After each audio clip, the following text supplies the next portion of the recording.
That's why I need to let you know. I didn't yell that much. Who's gonna do all this? You. I'm so excited. We're gonna have the talk today. Birth meeting with my partner. My birth partner. Hi everyone, welcome back to my channel. I'm Dora if you're new here. This is my husband Lior and he is my birth partner for the second time now. We are expecting our daughter next month, so you're gonna watch this in September and we're filming this mid-August. So I am gonna be 34 weeks this week. I'm gonna show you my bump really quickly just so you can see how big it is. It's huge. Second time around. I was huge the first time, but this time I'm like, pa-pow. So actually, I posted our birth vlog almost a year and a half ago, and I received so many compliments, which is very nice, as a lot of people were inspired, empowered, and a lot of you guys, I'm not sure if you watch it. If you haven't, I'm going to link it down in the description box. Worth watching for sure. But basically I've got a lot of questions about positions. How did you prepare with your husband? How amazing he was as a birth partner, which he really was. I still receive like at least 1 or 2 comments a day, like just about you. I'm honored, thank you.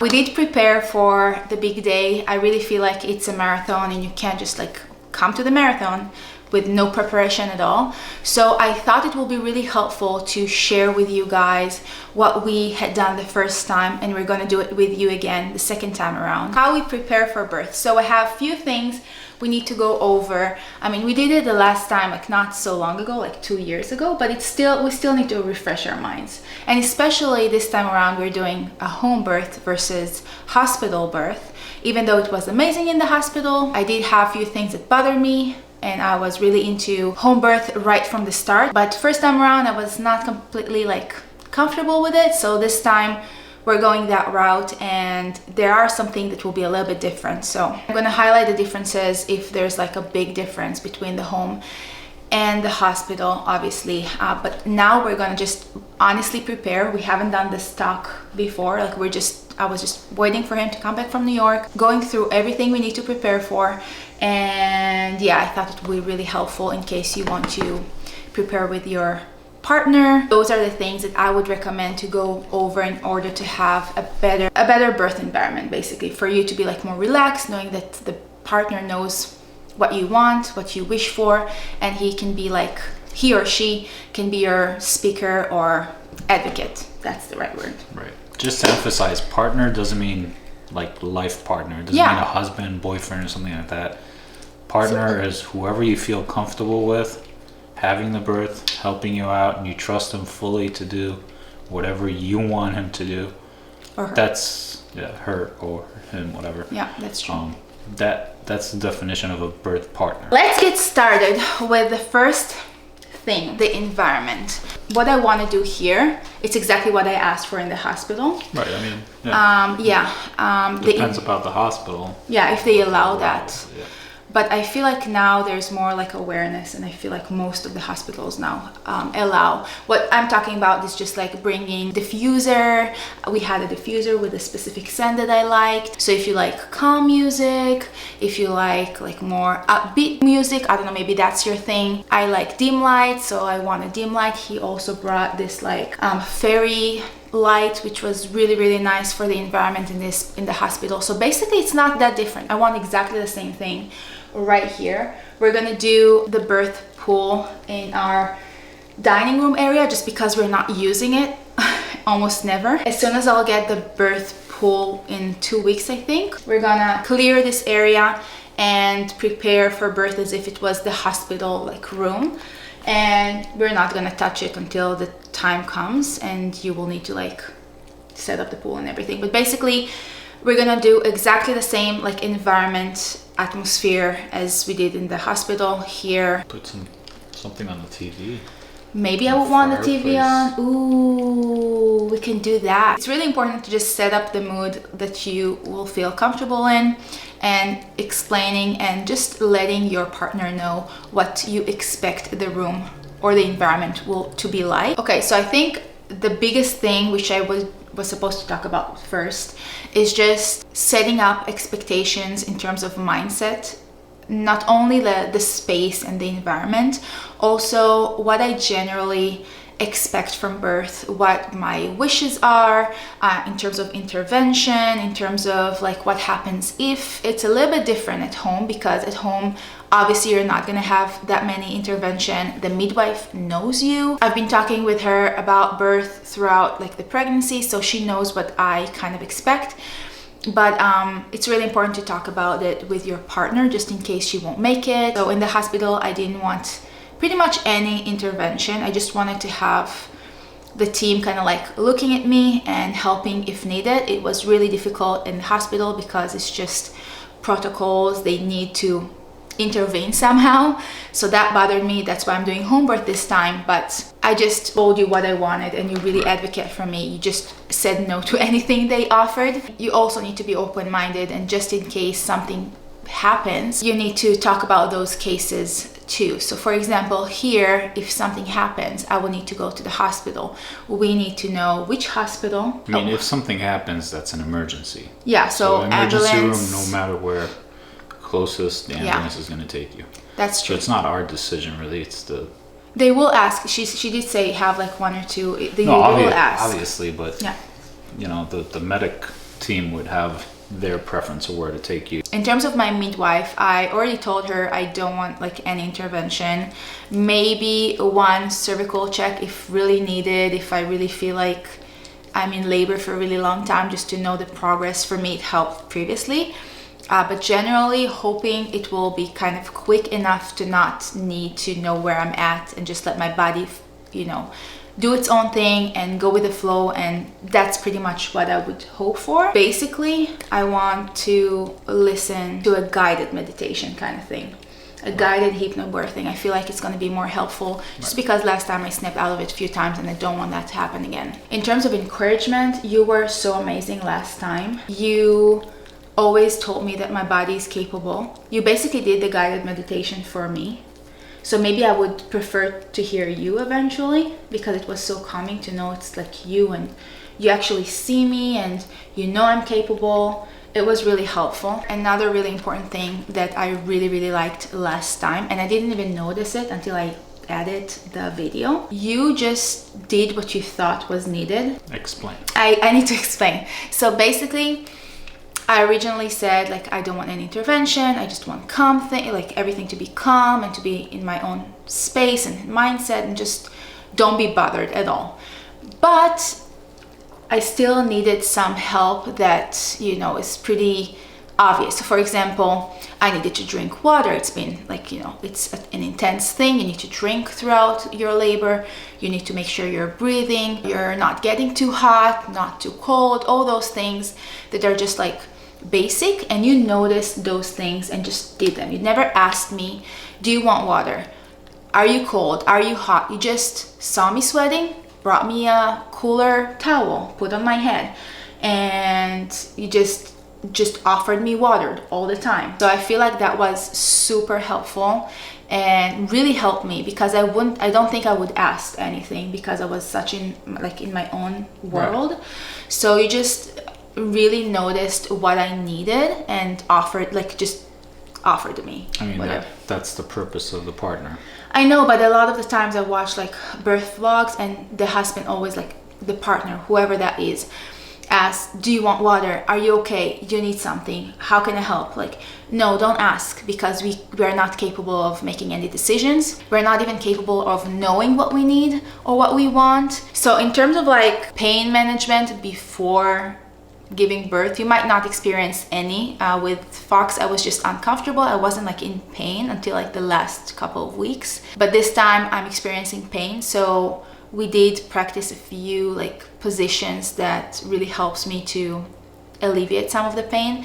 And you helped me with it, like some counter pressure and stuff that's really similar to birth actually. Right. So we are doing that. He also helps me with perineal massage. We are not doing it as often as we should. We should definitely get to it, because I don't want to tear. I don't mind tearing a little bit. Oh my god, the light is all over the place. But like everyone, I don't want to tear, but I just like specifically I don't want to tear over like 2nd degree, just because 3rd degree I will need to go to the hospital and it's going to be a big spiel. I really rather not doing that. If it's your mom or your sister, you might not feel comfortable, so do it to yourself. There's not much you can do before birth, but if it's like your husband or your wife, someone that lives with you, just, you know, try to ask them for help whenever you're feeling uncomfortable to do something, when it's like lifting heavy things, all those things. Just ask for help. Yeah, that's it. I'm asking a lot of help. I know. Go over, if you have kids, if you have pets, what are you going to do with the pets and the children? Because now the 2nd time around, it's a bit more tricky. So we've been talking about it. His cousins live literally like a few blocks away. So we are planning to call them and have them come take Fox. Fox loves them. He feels comfortable with them. They love him. We feel comfortable leaving him with them. Small tip. Yeah. If you have neighbors, let them know that you're having a home birth, that they don't call the police on you. Why? Why would they call the police? Because when someone yells when they're in birth, it's pretty loud and it's pretty intense. I don't think no one will call. That could be funny. Okay, I'm not gonna let them know that. No, you should. It's a good idea. Do you think I would yell? If you were at home and you heard crazy yelling in the house next door, you wouldn't worry? But do you think I would yell that much? I didn't yell that much. I was very vocal. Anyway, hopefully this time I'm hoping to be more like completely in my zone and not talk at all, like not do anything. Hopefully. Let's see. But it's a good idea. We should do that. I think the next biggest thing people notice is the amount of positions I tried throughout the laboring part. I was having really bad back pain. I don't know if it was like a back labor. Some people might call it that way. I did have like the pain in my belly as well as in my back, so I had both. And towards the end, I really felt like an immense amount of pressure on my tailbone. I felt like my tailbone is about to explode. I don't know. It was really bad. Searching for a position was a challenge. Like literally, we tried everything. And I want to go over some positions. So the first obvious one is just laying on your back or your side. I didn't like being on my back. I feel like it's really not natural. I feel like having all the weight of the belly on your back is just not comfortable or helping in any way, but maybe it will help you. And it's the most common one that's suggested in the hospital, weirdly enough. But for me, it was either, if I wanted to lay down, it was on my side with 2 pillows between my legs. I even sleep like that right now. It's really, really relaxing. I have the clip where I was on my knees. And you were holding something in front of you. Yeah, and what else? The last one where you gave birth. I want to show that because that was the most helpful one. Obviously, this time around, I'm hoping to be inside the pool. I felt the most comfortable inside the pool. Unfortunately, as far as I know, most hospitals will not allow you to give birth inside the pool, just labor in it. So as soon as I started pushing, the midwife noticed and she was like, let's drain the pool and get you up in your most painful situation. That was kind of rough. But again, I managed. It was fine. I just needed to find some positions. And a lot of people didn't know about it. So I had so many comments about that position. Basically, I was sitting on a stool, which is like lower than a chair or other like seating options. Either do the counter pressure, which also helped. But for me, when I was pushing, the best thing was holding your hands and yeah, having like a counter pressure like so. I saw a lot of women use like combs as a distraction from the pain. Like there are a lot of like scientific reasons why to use a comb or something else that's like a little bit painful in your hands or your feet. It's about like blood flow and all those things. So I did buy 2 like really cheap combs at Target and I have them here. So I have the combs. I have like the massage ball that I bought last time. We have the counter pressure, which is just your hands and body. Some people buy TENS machines. I don't have them. Look up all the options that you feel like you might like. Make sure your partner, your birth partner, know they're available for you and offer them. This is another position that I did. Put your body on a ball or your partner. I remember last time I was holding the pillows on the bed while I was on my knees. The reason why this one really helped helped is because it alleviated the weight from my belly. So yeah, I think that's why also water really helps. Also being like warm on your body and like all those things. I know there's like something that calls rebonzo or something like that, which is basically a piece of fabric that your birth partner can help you like basically put the fabric here and pull. So we need to talk about one last thing is, yeah, if I'm planning to catch the baby. Oh, that's right. So in terms of like catching the baby, whenever the head is out, you know that's the time to go and move forward, because whenever the head is out, it's not it's not painful anymore. Like the head is the hardest part. My hope is just to be in the pool throughout the whole thing. It's also going to help me not to tear as much. So hopefully I will like it as much as I liked it last time.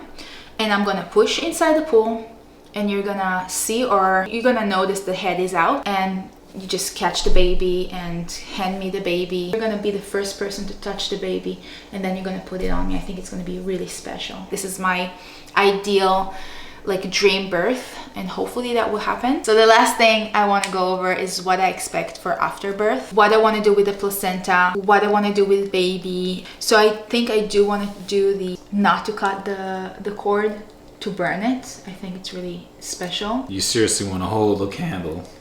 Yeah.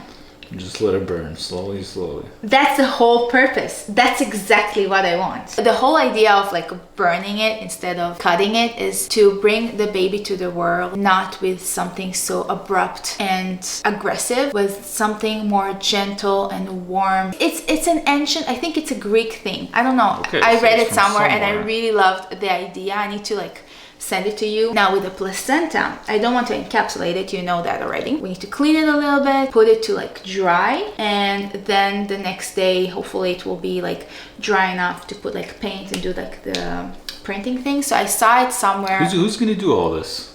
You. That's why I need to let you know. That's the whole purpose of this thing. I need to deal with the placenta. Yeah, it's beautiful. It's a beautiful organ because there are all the veins. When you put paint on it and press it on a paper or whatever you want to press it on, it looks like a tree of life. I think it's very special. And in the end of all of that, I want to bury it. Bury it. We have a garden. Let's use it. I want to bury it, and I want to plant a tree on top of it. That's my thing. That's what I want to do. I think it's like 3 cool things that you can do all at once, because it might be our last baby. I want to try all of it at the same time. Okay. I think the really last thing we need to go over, and I'm not going to mention it here because you might not want to film your birth, but not only I want to do it for myself, that's what I wanted last time. I had no idea it will get that viral, but I just want to have the footage for myself.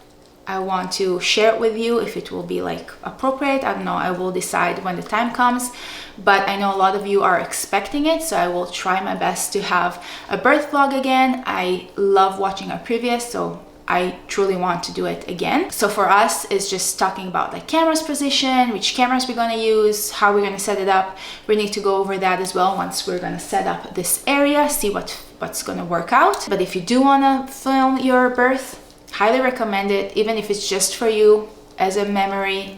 It's really nice to look back and see what happened, because you most likely won't remember anything. Use a phone. You don't have a special equipment. Yeah, you don't have to, but just like keep in mind that it might be nice to ask for your birth partner to just capture that moment. You want to remember it and relive it, because it's just so magical and it's the best moment. And I'm going to wrap up the video with that note, this like magical note. I really hope that was helpful and you took something out of it, and hopefully you'll go over those things. And if you have more things that are important, please leave them down in the comments. Maybe I missed something. Other than that, I think we went over everything. And yeah, hopefully you enjoyed, and if you did, make sure to hit the like button and subscribe to my channel if you want to see more. And I'll see you again, we'll see you again in the next video. Bye guys.